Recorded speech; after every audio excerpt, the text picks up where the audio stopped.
we're gonna do a mini series inside of a mini series here. So obviously you saw the head gasket was blowed. We saw the damage to number 4. I slept on it last night. Maya and I talked about it. What we're gonna do is drain the oil, take the oil pan off, pop that piston and rod out of the block, run a rigid 3-stone hone through it, and put new rings or maybe even a new piston if it needs it in that hole. That is a lot of damage, and I don't want to junk this block over it. So we'll give you guys kind of a short video on how we do that. Basically, the head's got to be off, and you're going to drain the oil, take the oil pan off, jack the motor up, and all you do is loosen the motor mount bolts, jack the engine up, pull it all apart, pop that piston out, pop the new one in, and hope for the best. So we'll take you along on this trip. Drained. From there, what I do is I take out all the oil pan bolts. Basically, once you get all the oil pan bolts, then you can go ahead and jack up the engine. I usually loosen the engine mounts from below, especially when there's a bunch of stuff in the way, a lot easier to get to. Again, you don't have to do this on a lift. It's definitely gonna make my job easier, and it'll be nice to show you guys. But you can see all the blow by. I mean, it's just everywhere. So, glad we pulled the head and saw what we saw. Sucks, it's gonna make a lot more work, but you know, big jobs. And basically what I do is a wobble with an extension on an impact, zip those puppies out. That is the last one. So we got all our oil pan bolts out. And then you guys can see I took the nuts off the motor mount bolts on both sides. And then all we're gonna do is jack up the engine, slide the bolt back a little bit so we can go up. And I think this oil pan, oh, dang, I got one more bolt left. So we'll get that one. I use a ratcheting box end for those that are by the cross member. And that's all that's holding her in. And then last but not least, we have the 3 transmission cross member nuts that we have to pull off. That will allow us to jack it up without having any issues of it binding on the trans. This is not a Josh installed oil pan because it just came right off. Just basically kind of pry on it, popped right off. Looks like we are free. Obviously it's caught on the cross member here. Not a big deal, that's why we gotta jack it up, get the oil pan out of the way, but it can be done in frame. So guys, I just grabbed 2 of the front hooks here with our engine crane, got it set up. Basically you just jack it up till we relieve tension on the bolts, because the engine mounts are actually slotted, or I guess keywayed, so to speak. So we need to pull the tension off the bolt so we can push the bolt back and the head doesn't get caught on the bracket. If you guys can kind of see down in there, they kind of have a raised edge. A little hard to see. I'll try to get you guys a better view. Okay, so you guys can kind of see the raised edge. And basically we gotta push the bolts out a little bit. And at this point they are able to be turned by hand. Basically this is what it should look like. Got plenty of clearance. And luckily we're going for number 4, which is pretty easy to get to. And there's kind of the side view of the setup. And then if we look under the truck, you can see got plenty of room to get the oil pan out now. Got about 3 inches on the cross member. Let me try and get you guys a better angle here. So you can see lots of clearance. Let's get this oil pan pulled out. All right guys, remember when I said not to worry about what goes in the oil pan? Here's that plug for the second turbo drain. And here's the broke off piece of the 3rd gen oil pickup tube. So now that we got the oil pan off, luckily it looks like the gasket came with the pan for the most part, except up front. So we'll go ahead, get the oil pan cleaned up and prepped for a new gasket. And by that I mean form a gasket, RT sizzle. And we'll go ahead and get this rod pulled out. Pretty simple. We're just going to unbolt it from the bottom and push it up to the top. For reference, that's the front of the engine. This is the pickup tube. I'm gonna have an amazing acne breakout because all this is just dripping on my face. But we're after that rod right there, number 4. So we're just gonna take our, I think those are 13, they might be 12s.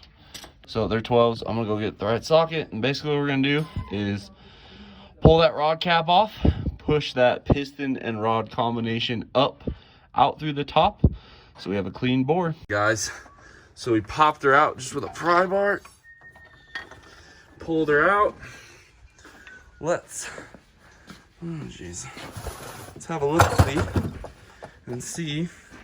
Okay, so first off, number 1, there are no broken rings, which I'm gonna be honest, with the way that cylinder looks, I am extremely surprised.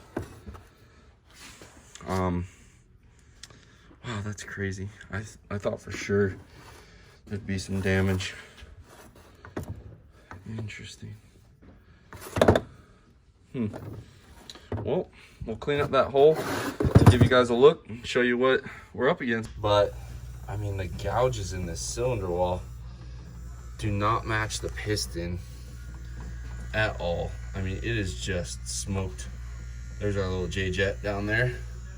That is horrible. I was expecting the piston to just be like in a million pieces. I'm like blown away. All right, guys, to make sure we didn't damage this J-jet, I pulled it out. It's just a 10 mil, and I'm gonna lower the engine back into the mounts so I can get a hone into that cylinder. And the crank oil hole is facing down, so I'm not worried about debris getting in there. So we'll get the engine lowered back down, the truck lowered down, get the platform out, and get to work. Okay, guys, when we did the fuel system, all right, remember how we had 2 original injectors, 2 Bosch remans, 2 Chinese? The 2 Chinese ones, after reviewing the footage, came out of cylinders 3 and 4. 3 had that funky fresh cross hatching. 4 didn't. Looking at the piston and the rings and everything else, I think, I was talking to Will, who's my boss. I think what happened is cylinders 3 and 4 overfueled, melted the piston. I think the original owner probably had that happen to him. He replaced the 2 injectors. They in-framed it, kind of like what we're doing right now, and stuck it back together. And it's weird. They honed cylinder 3 really good, and it's like they didn't even touch 4. So I'm almost wondering if they fixed the wrong hole. But anyway, what we're gonna do, I do not recommend. I can't stress this enough, guys. This is not a true professional way to do it. This engine should come out, go to the machine shop, and get fixed. However, this is where we're at. So what I did is I taped off the surface of the block to prevent debris from getting in there. I have the crankshaft oil hole down in the bottom of the block taped off as well. I have the J-jet out, so we are clear to go ahead and run a hone through this hole. Again, I do not recommend this, but these are the options that we have. So I'm gonna go ahead, grab a drill, get to work.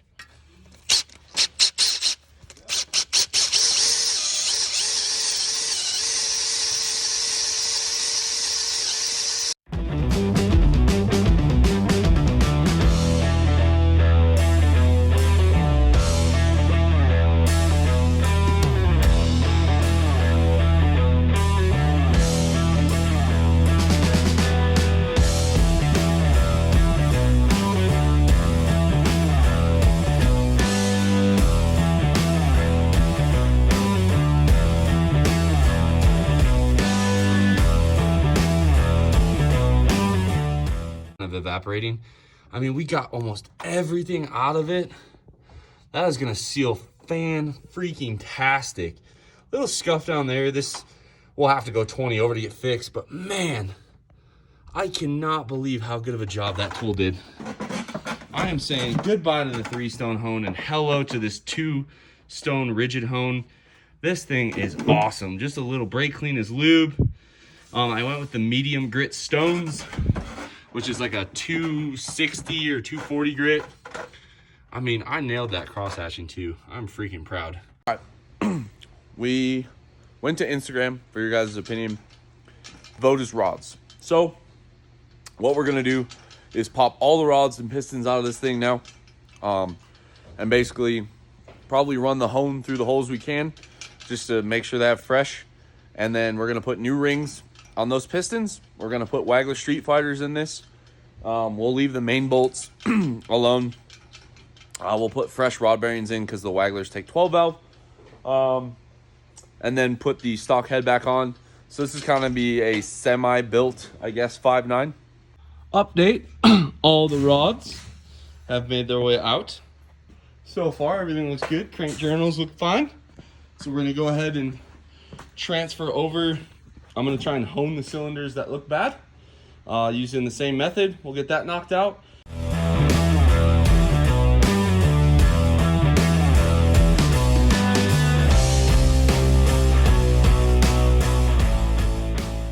We finished up the hone. That actually does not look or feel as bad as it looks.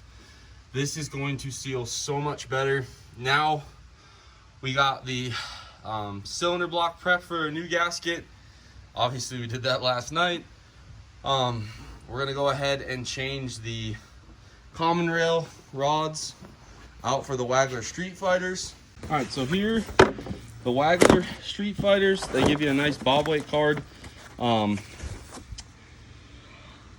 And here are the specs for those of you guys that want to know.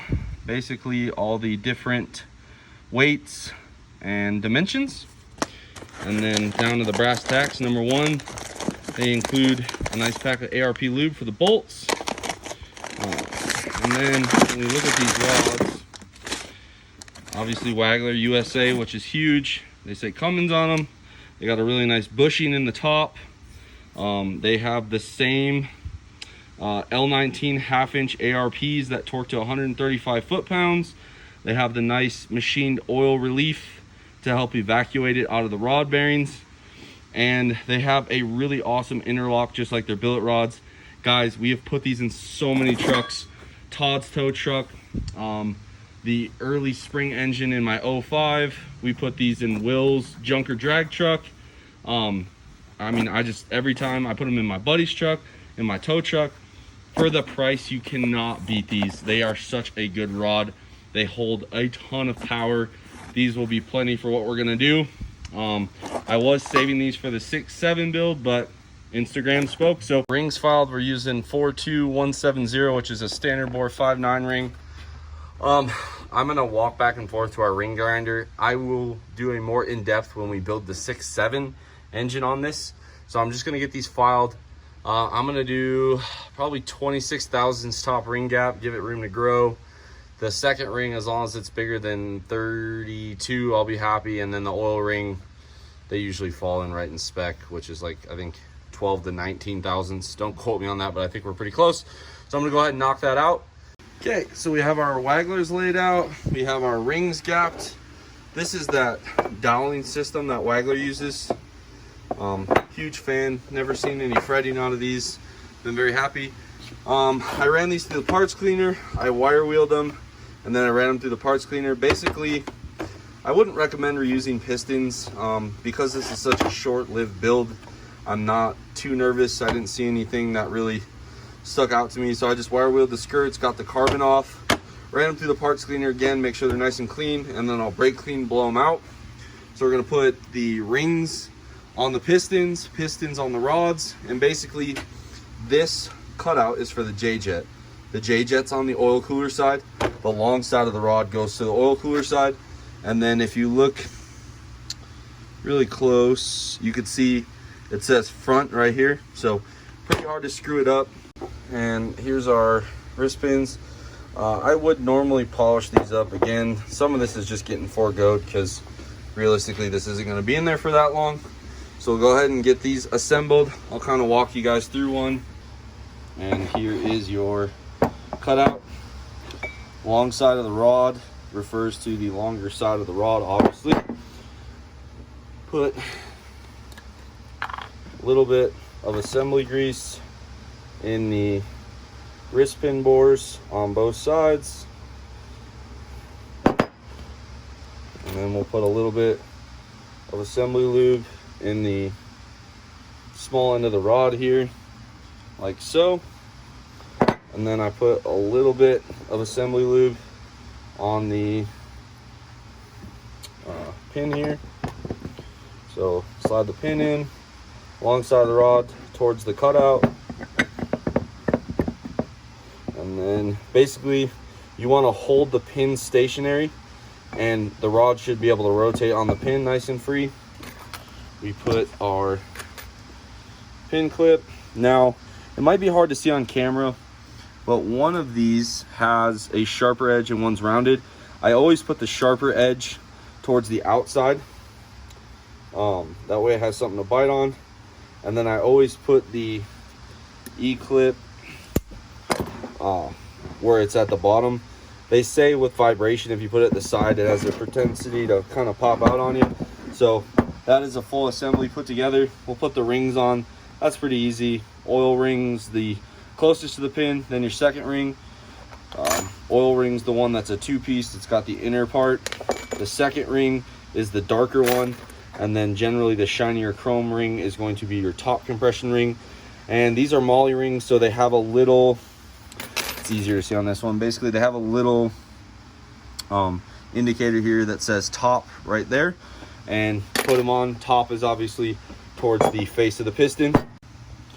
And now we'll put the rings on. Basically, what I do is I pinch it on my thigh on the workbench.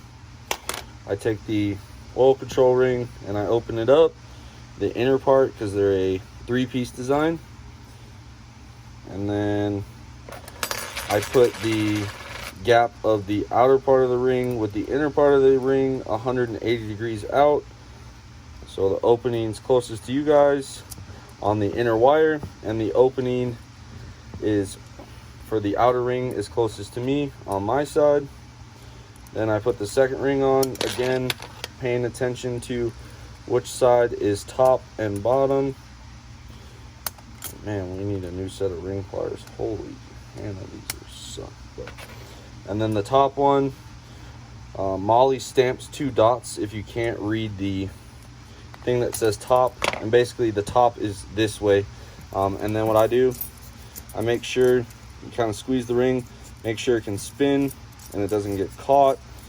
If you're going to reuse pistons, basically you're making sure you get all the carbon out, and that is how you put rings on a piston. Pretty easy.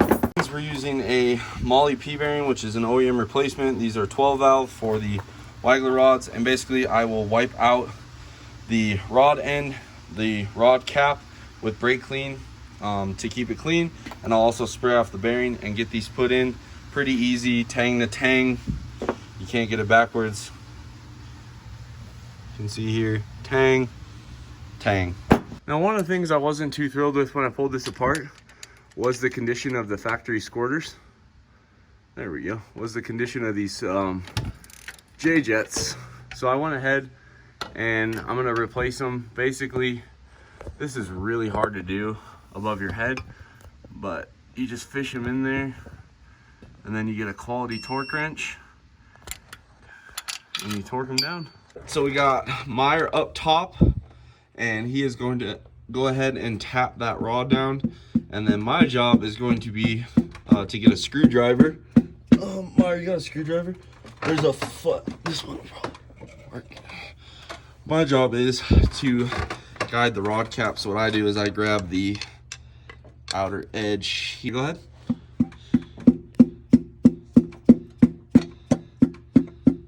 Hold up, hold up. All right, keep going.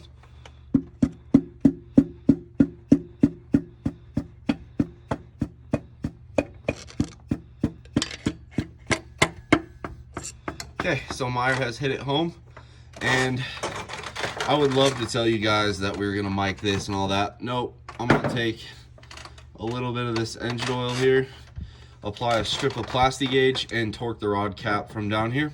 All right, so there's our plastic gauge mark. I cannot film above my head and hold something and talk and film.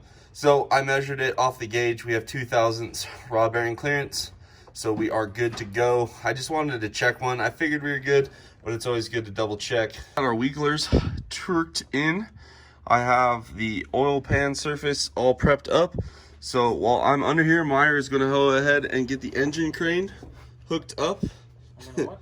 engine crane hooked up, and he's going to jack the engine up so we can get our oil pan ready to go. Oil pan, all I did was wire wheel it, running through the parts cleaner, sprayed out with brake clean, and now we're gonna go ahead. I'm gonna RTV it, put the gasket on.